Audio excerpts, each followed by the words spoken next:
दोस्तों, जापान ने भारत से बुलेट ट्रेन की ज्यादा कीमत मांगकर कितनी बड़ी गलती कर दी है, शायद इसका अंदाजा अब जापान को पता चल रहा है, क्योंकि साल 2017 में भारत ने मुंबई और अहमदाबाद के बीच 250 किलोमीटर प्रति घंटे की रफ्तार वाली बुलेट ट्रेन को दोहराने का डिसीजन लिया था, जिसे साल 2026 तक पूरी तरह से सेटअप कर दिया जाना था। लेकिन शायद जापान की वजह से यह बुलेट ट्रेन साल 2026 तक भी भारत में नहीं दौड़ पाएगी, क्योंकि जापान की बुलेट ट्रेन बनाने वाली कंपनी हिताची और कावासाकी की तरफ से इंडियन रेलवे से ज्यादा कीमत वसूलने की कोशिश की जा रही है। लेकिन अब भारत के रेल मिनिस्टर अश्विनी वैष्णव ने फैसला लिया है कि हम बुलेट ट्रेन को खुद ही भारत में बनाएंगे और इसके लिए हमें विदेशी टेक्नोलॉजी की कोई जरूरत नहीं है। और यह फैसला भारत की तरफ से ठीक ऐसे समय पर लिया गया है जब जापानी कंपनी की तरफ से बुलेट ट्रेन के लिए दाम बढ़ा दिया गया है और जापान की बुलेट ट्रेन बनाने वाली कंपनी ने सीधा कह दिया है कि एक बुलेट ट्रेन के लिए इंडियन रेलवे को 460 करोड़ देने होंगे। तब से लेकर अब तक स्ट्रेस का माहौल छाया हुआ है और इसीलिए भारत की ICF, जो कि भारत की इंडिपेंडेंट रेलवे प्रोडक्शन कंपनी है, यह स्वदेशी तरीके से बुलेट ट्रेन को बनाकर दौड़ के लिए भरपूर प्रयास में जुट चुकी है। और जापान को शायद अब यह समझ में आ रहा है कि उन्होंने बुलेट ट्रेन के दाम को बढ़ाकर कितनी बड़ी गलती कर दी है। दरअसल भारत जल्द ही बुलेट ट्रेन दोहराने की राह पर आगे बढ़ रहा है, जो कि भारत का एक हाई स्पीड रेल प्रोजेक्ट है, क्योंकि इसके लिए भारत में मुंबई और अहमदाबाद के बीच ट्रैक बिछाया जा रहा है, जिसका 80% काम पूरा भी हो चुका है। लेकिन यह काम जापान के साथ मिलकर किया जा रहा है, इसलिए इसमें कुछ चुनौतियों का भी सामना करना पड़ रहा है। आपको बता दें कि यह भारत के इंफ्रास्ट्रक्चर डेवलपमेंट में एक महत्वपूर्ण बदलाव लाएगा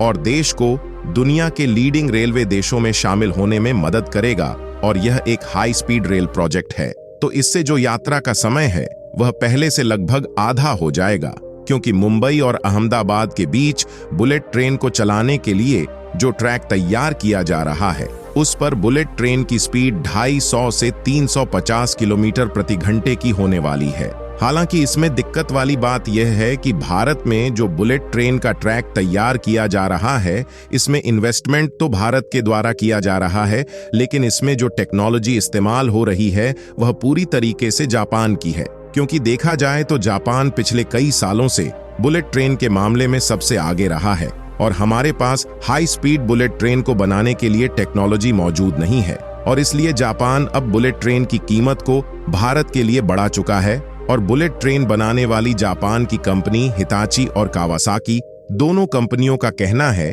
कि वह एक बुलेट ट्रेन के लिए इंडियन रेलवे से लगभग 460 करोड़ रुपए लेंगे। और देखा जाए तो यह एक हिसाब से काफी ज्यादा अमाउंट है जो कि जापान की कंपनी इंडियन रेलवे से मांग कर रही है। वहीं दूसरी तरफ जापानी कंपनी का कहना है कि भारत में क्लाइमेट बिल्कुल अलग है, इसलिए हमारे पास जो एग्जिस्टिंग बुलेट ट्रेन है उनमें भारत के एनवायरनमेंट के हिसाब से बदलाव करने होंगे। और क्योंकि यह ऑन सेल प्रोडक्ट नहीं है, इसलिए जापान की बुलेट ट्रेनों को प्रॉपर तरीके से भारत में दोहराने के लिए उसमें बहुत सारे मॉडिफिकेशन करने होंगे, जैसे कि एयर कंडीशनिंग और फिर धूल को कंट्रोल करने के लिए क्या क्या किया जाना है। इन सभी को फिगर आउट करके भारत की वेदर कंडीशन के हिसाब से मॉडिफिकेशन किया जाएगा। इसलिए जापान से इंडियन रेलवे के लिए बुलेट ट्रेन लेना थोड़ा महंगा पड़ रहा है। वैसे जापान को जब इसकी कीमत बढ़ाना ही था तो जापान की बुलेट ट्रेन बनाने वाली कंपनियां भारत की ICF, जो कि इस समय इंडियन रेलवे के प्रोजेक्ट को संभाल रही है, इनके साथ मिलकर भी तो इन बुलेट ट्रेन को बनाया जा सकता था। इससे हमारे लिए बुलेट ट्रेन थोड़ा सस्ती पड़ जाती और इन बुलेट ट्रेन को जापान की टेक्नोलॉजी पर भारत में बनाकर तैयार कर लिया जाता। लेकिन शायद जापान ऐसा करना ही नहीं चाहता। खैर, भारत की ICF इस समय बुलेट ट्रेन को खुद डेवलप करने पर जुट चुकी है। हालांकि भारत में जो बुलेट ट्रेन बनाई जा रही है वह जापान के जैसे एडवांस और हाईटेक तो नहीं होगी, जैसे कि वैक्यूम टॉयलेट और अन्य तमाम आधुनिक फीचर्स नहीं होंगे, क्योंकि भारत जो बुलेट ट्रेन डिजाइन कर रहा है वह कॉस्ट फोकस्ड है, यानी कि इसे कम खर्चे में बनाने का डिसीजन लिया गया है। इसलिए यहाँ पर वैक्यूम टॉयलेट की बजाय बायो टॉयलेट यूज किए जाएंगे। और दूसरी खास बात यह है कि इन बुलेट ट्रेन को इस तरह से डिजाइन किया जा रहा है ताकि 50 डिग्री सेल्सियस टेम्परेचर में आसानी से सरवाइव कर सके और इसके संचालन में कोई भी दिक्कत ना हो।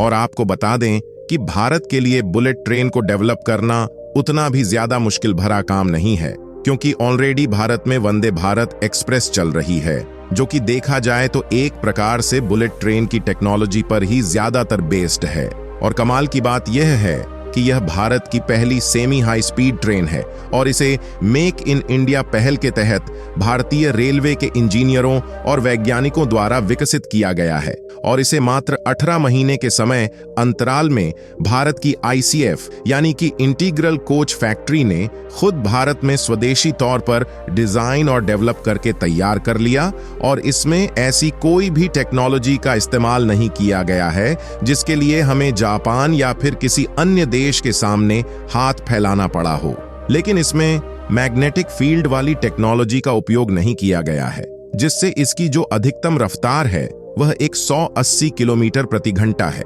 यानी कि इसे हाई स्पीड रेल प्रोजेक्ट के तहत अब भी नहीं माना जा रहा है। और भारत की जो पहली बुलेट ट्रेन होगी उसे मुंबई और अहमदाबाद के बीच चलाया जाएगा और इसकी स्पीड 250 किलोमीटर प्रति घंटे से 350 किलोमीटर प्रति घंटे तक होने वाली है, क्योंकि इसमें मैग्नेटिक फील्ड की टेक्नोलॉजी का इस्तेमाल करके बनाया जाना है, जिससे पूरे तरीके से कंप्लीट होने में 1-2 सालों का और समय लग सकता है। और भारत इतने तक ही सीमित नहीं रहने वाला, बल्कि जल्द ही अंडर सी यानी कि समुद्र के अंदर से बुलेट ट्रेन को चलाने के लिए टनल के निर्माण का काम भी शुरू होने जा रहा है। और इस तरीके के अंडर वाटर टनल का निर्माण लगभग 10 मंजिले की गहराई में किया जाएगा, जिसमें कोशिश यह रहेगी कि भारत और UAE के बीच एक ऐसा अंडर वाटर टनल तैयार किया जाए जिसमें बुलेट ट्रेन सीधे रास्ते के साथ ट्रैवल कर सके। हालांकि यह इतना भी आसान नहीं है, इसलिए शायद हमें विदेशी कंपनियों की भी मदद लेनी पड़ेगी,